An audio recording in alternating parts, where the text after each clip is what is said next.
Are you wanting some tips on your mental health, or you're really in the place where you're stuck, you're not feeling good about yourself, you're not feeling good about life, and your growth feels a bit stagnant? Maybe a combination of all of those.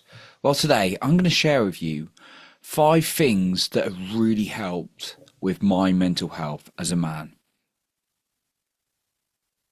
Now, in my life, I've had highs and lows. I've had some points as a human being, but I've had some points just to kind of share my own personal story into this before go on to the points. I've had some times when I've been like really excited about life, like yes, yes, yes. I feel amazing. I absolutely love life.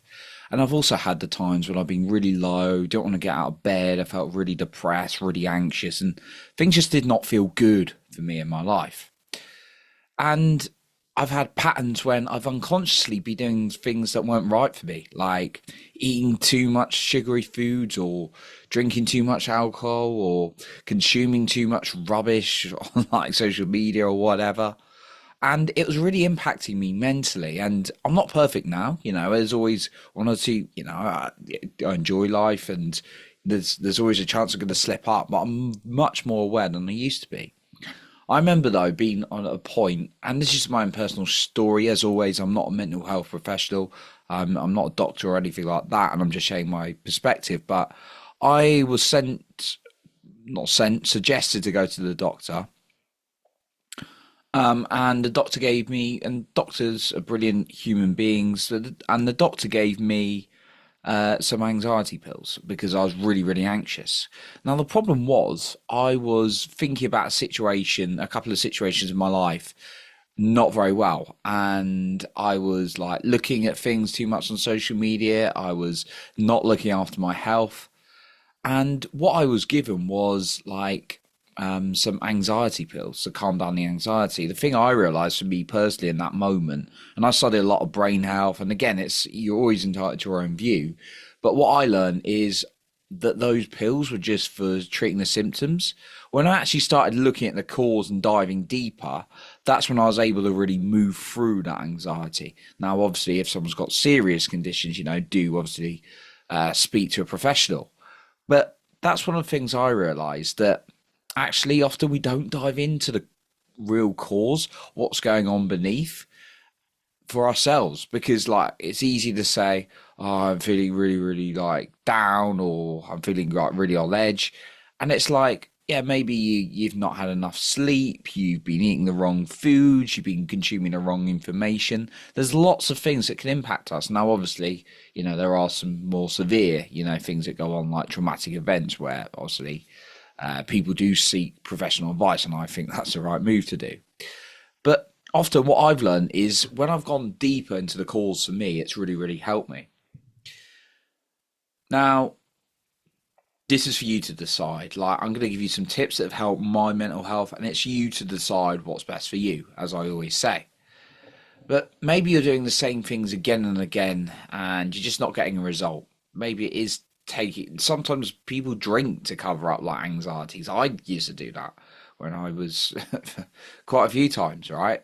Sometimes people drink to hide up like feeling down, and it makes you feel worse afterwards, much worse afterwards, right? So again, this is for you to decide what the best ways.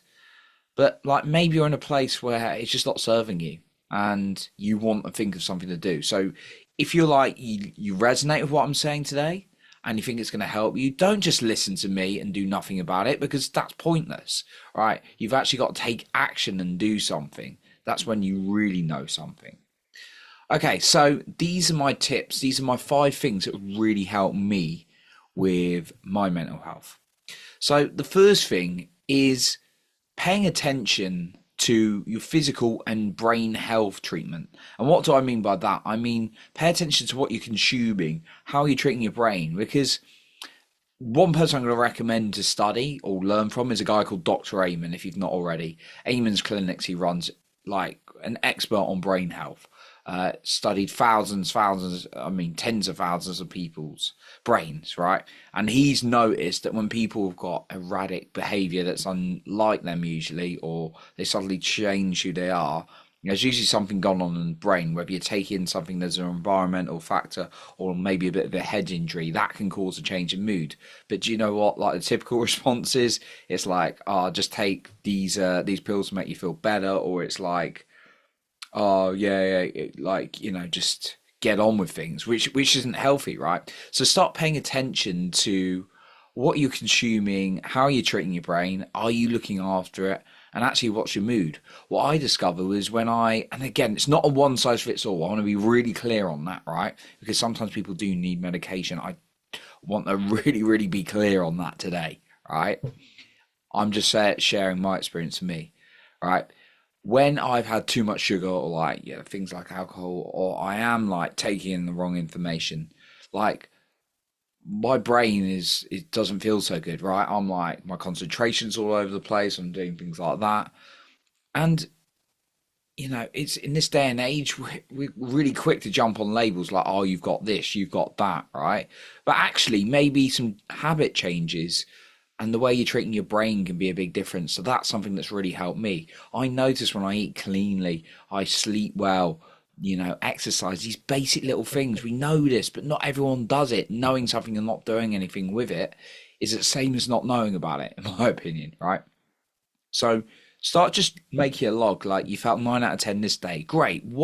That's amazing. You felt 9 out of 10 in a good mood. Amazing. Right. What were you doing? What were you eating? What were you consuming? Because when you bring that awareness, it can really help. The second point is set yourself a system. Set yourself a system when you start recognizing that. Right. So it's coming off the back of that first point, but it's like, okay, you realize that this happens when you don't feel so good, and this happens when you did. Like, there's no guarantee. Of course, you could be eating, consuming all the right things, and then suddenly you hear some bad news. Right, it can happen, and that's going to knock your mood down. But generally, more times than not, just paying attention to like what you're consuming and how you're treating your brain. And a good question to ask that I've learned from Dr. Amen is this good or bad for my brain? And it's not about being perfect, right? It's not saying you can't have a treat again, right? But it's like, generally ask yourself that question. And then and as I'm saying, I kind of went backwards a little bit there, but this second point is about setting a system for that, setting a system for success. It's like, can you remove the sugary foods out of reach more often than not?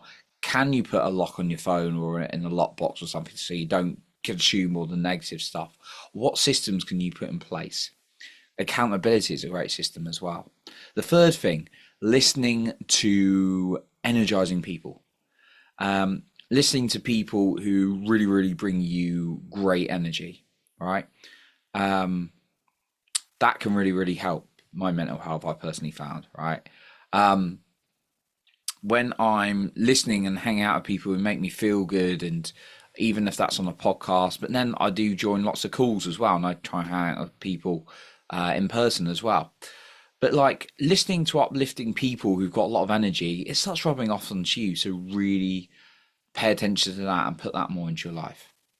The fourth thing is a little bit of what I was talking about earlier, but really reduce your bad physical diet and mental diet. And what do I mean by that? I mean, really start reducing the things that make you feel like crap, and more often, like, cut them out than not, right? So just being aware and writing down the things that make you feel, just writing it down, pen to paper, can have a real big impact. That's really helped me. Right, okay, I had this and I went downhill. So, for example, there's a certain, I won't name it, but there's a certain protein drink, and it tastes delicious. It's beautiful chocolate flavor, and it's like, I thought it was healthy, right? And to some degree, they got some good stuff in it, right? But there's a lot of chemicals in there, and I love that drink. But sadly, I notice after I have it, and this is just my sensitivity, we're all different again, that's why this is just my experience, but maybe you can cater it to your own experience. But when I have that drink, my mood decreases massively. So I have to be very attention. The next one, my final point I want to share on what's really helped me with my mental health is being really honest with what I like and what I don't like.